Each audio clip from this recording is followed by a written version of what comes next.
everybody. Welcome to the Adam Josh oral prog. I think this is number 12. Song I wrote, you might want to sing it note for note. Don't worry. Let me check. Be happy. In every life we have some trouble. When you worry, you make it double. Don't worry. Be happy. Yeah, this is number 12. Be happy. Alright, let's get down to it. This is a, it's been a while. Growing out the beard, growing out the hair, as you can see. It's that time of year where things get chillier, so I try to stay warmer. I'm not a big fan of the cold. This I'm Josh Old Brog is brought to you by Tirecraft. Tirecraft. Look them up if you need a set of tires. Yeah, we just opened up a Tirecraft. It's a long story.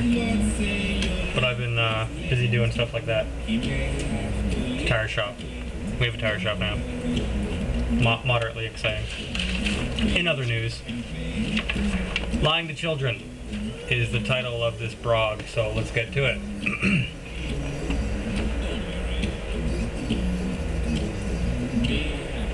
Trying to turn this guy off. Music's just so good. Don't worry, be happy. I'm not worried. Alright. Taking my own picture off the screen so I don't look at myself while I'm doing this. Alright, let's go.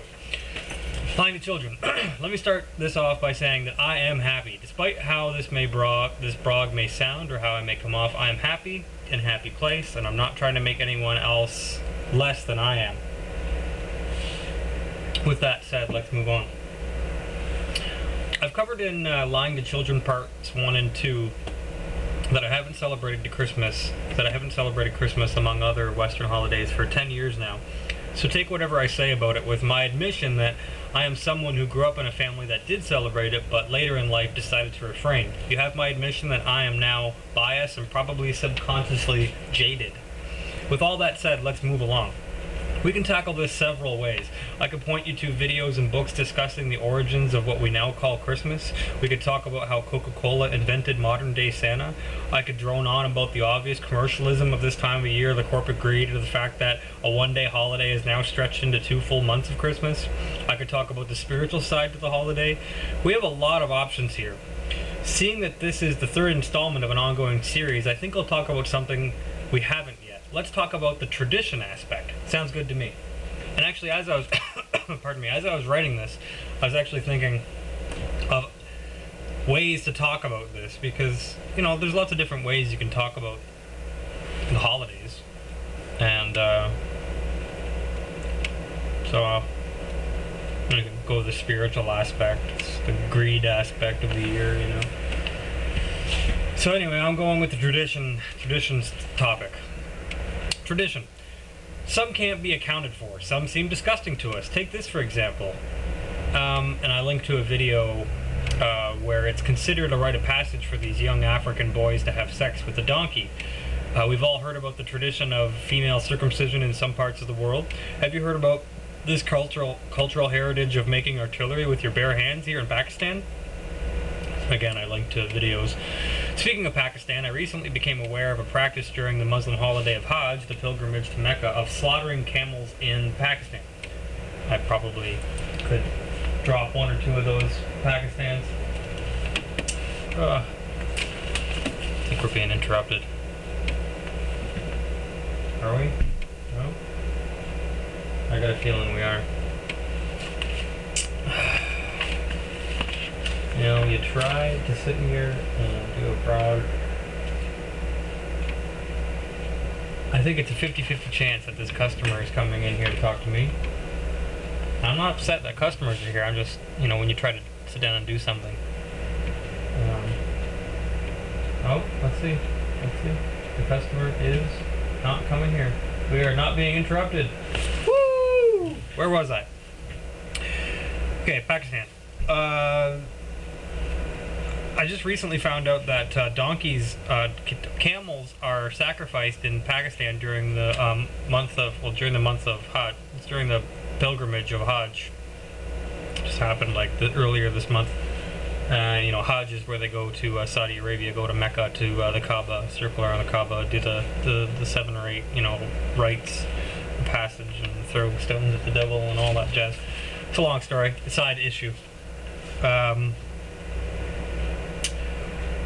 During this holiday, I just recently found out that in Pakistan it's commonplace to, not commonplace, but if you're well-to-do, you get a $10,000 camel, and you sacrifice it and eat it with your family. And I was like, what? Like, first of all, camel isn't kosher. It chews cud, but it doesn't have a divided hoof. And I mean, like, we could talk about the difference between halal and kosher, but it's not the same thing. Muslims eat shrimp and lobster. They consider anything that comes out of the sea to be kosher or halal, and kosher clearly says that shellfish, you can look all this up later, but halal and kosher isn't the same thing, suffice it to say. So when I saw Muslims eating, and I knew that, but when you see somebody eating a donkey, you're just like, you gonna take apart your car and eat it now too? Like, this seems like crazy. But now when I've had time to process it, and in hindsight, there's a lot of meat. There's a lot of meat on a donkey. So I guess if you're gonna side with them for a second, you can kind of see where they're coming from.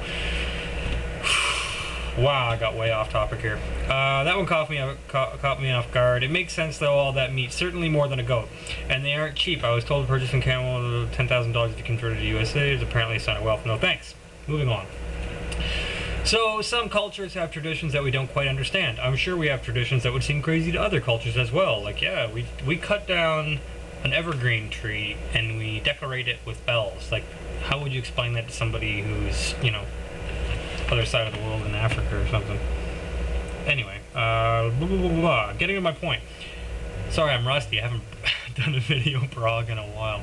Getting to my point. If you were born in a family whose culture and tradition it was to have sex with a donkey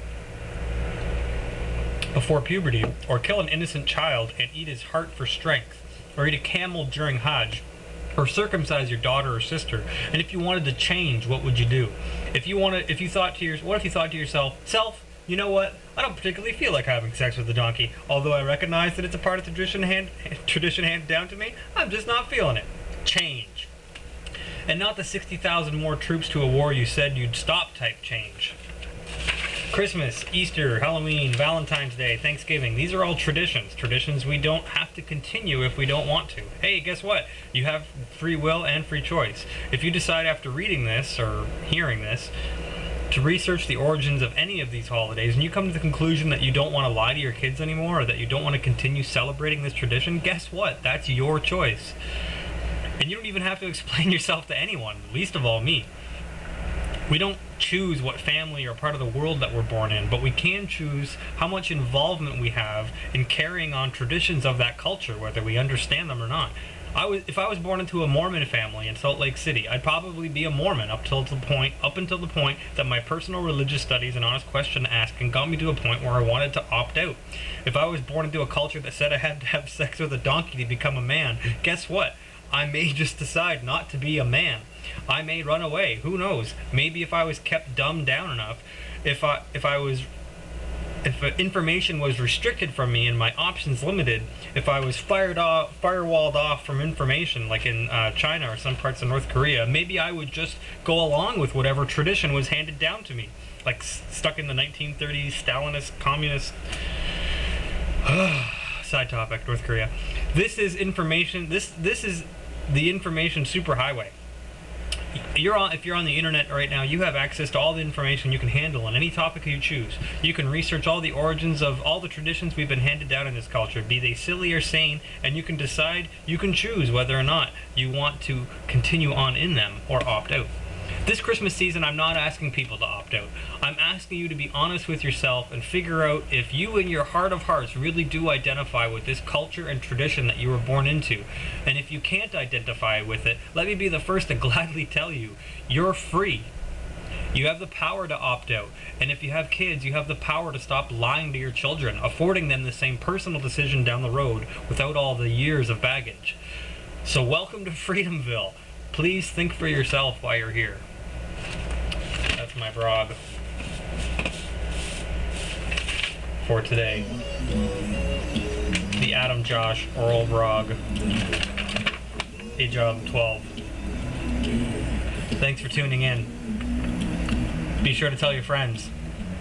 Get a job.